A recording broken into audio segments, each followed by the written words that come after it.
Parker so far resisting the temptation to introduce the new man, Marcus Edwards, but one of Oxford's January arrivals does get some more game time for the third match running from the bench. We saw him come on for his debut against Stoke 10 days ago, and he was close to a debut goal. Yeah, he had a massive chance. I remember, I was at that game when that ball went into the corner and he managed to keep it in. The angle was tight, however. I thought there was a massive golden opportunity to have gone missing, but another attacking substitution now for Gary Rowett to try and find this next goal. Harris anticipated an opportunity, and it does force Burnley into conceding a throw. 15 efforts Burnley have had in this game, just 6 for Oxford. Tellingly though, not a single one so far on target for the visitors. 7 for Burnley. Yet, it is just the solitary goal that separates the two sides.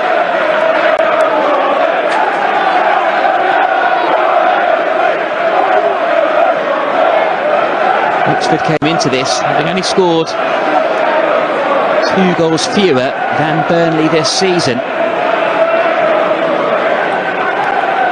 Defensively though, the only other side in the last century to have conceded so few after so many games were Chelsea under Jose Mourinho. Scott Parker was part of that Chelsea squad. Phillips. The West Brom man doesn't quite have the pace to get around Humphreys. Costa carries the ball over halfway, surely too early to go for the corner flag, but there aren't too many players getting into the box. And again he has to rely on the right foot to get the cross in, and Oxford defender gets in the way of it.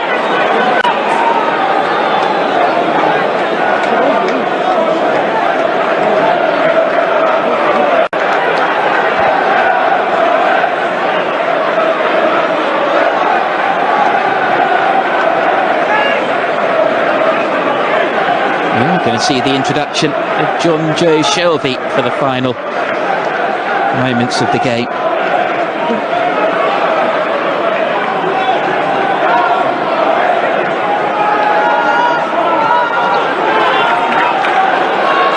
Coming.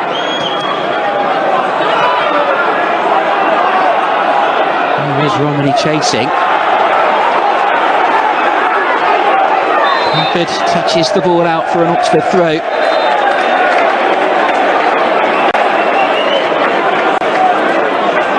John Joe Shelby has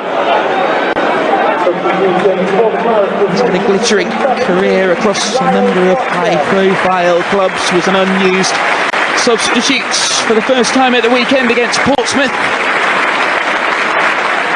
And a standing ovation from the Burnley supporters for Lyle Foster, who has been a real pivot in their attacking force in this game, even though it's gone unrewarded. He's probably been their main goal threat tonight. Yeah, I thought he had really positive impact in that first half against Sam Long. I thought he really dominated him in those one-on-one areas. Possibly should have had a goal in the first half. Had a really good save made from him in the second half, but when he was on the ball, he was effective. I felt in that second half they really starved him of that service. Playing for Eyüpspor in Turkey until the beginning of the year. Team promoted to the Turkish top flight, but came back to England. Trained for a couple of weeks with Burnley on a contract to the end of the season. There are 3 minutes for Burnley to see this one out, or for Oxford United to find the equaliser.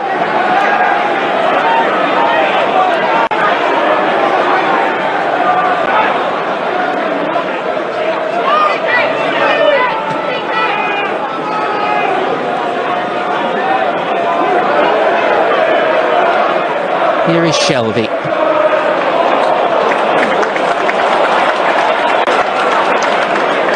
Almost produced the through ball for Anthony there. Well, that's what he will do, John Joe Shelby.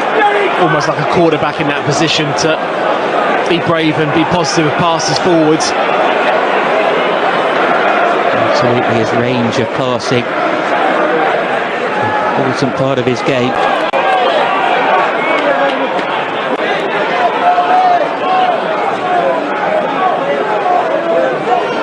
Brown for Oxford United plays it back to his goalkeeper, coming with time ticking. There's a long ball downfield. 3 Oxford United players go in for the ball. El Mazouni finds Brannigan. Brannigan, so often a player to produce for Oxford United, but his shot is charged down this time.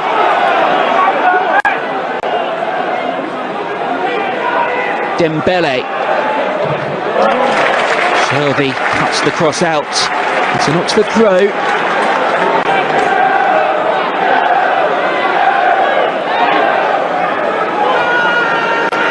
And from having a throw-in level with the edge of the opposition penalty area, it's all the way back with the Oxford goalkeeper.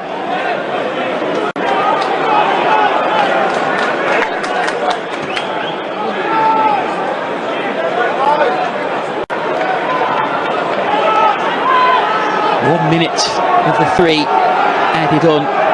Remain.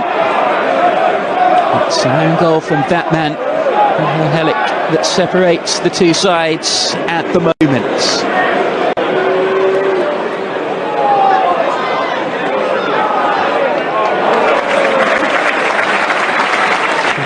Romeny for a Burnley throw.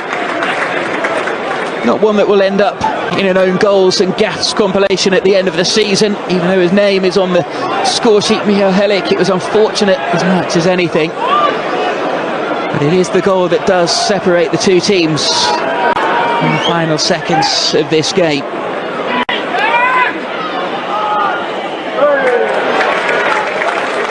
And it's Helic's header that puts it out for a Burnley throw.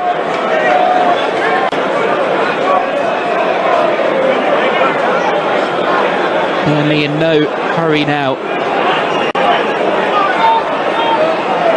Humphreys launches it downfield, and with that, the referee James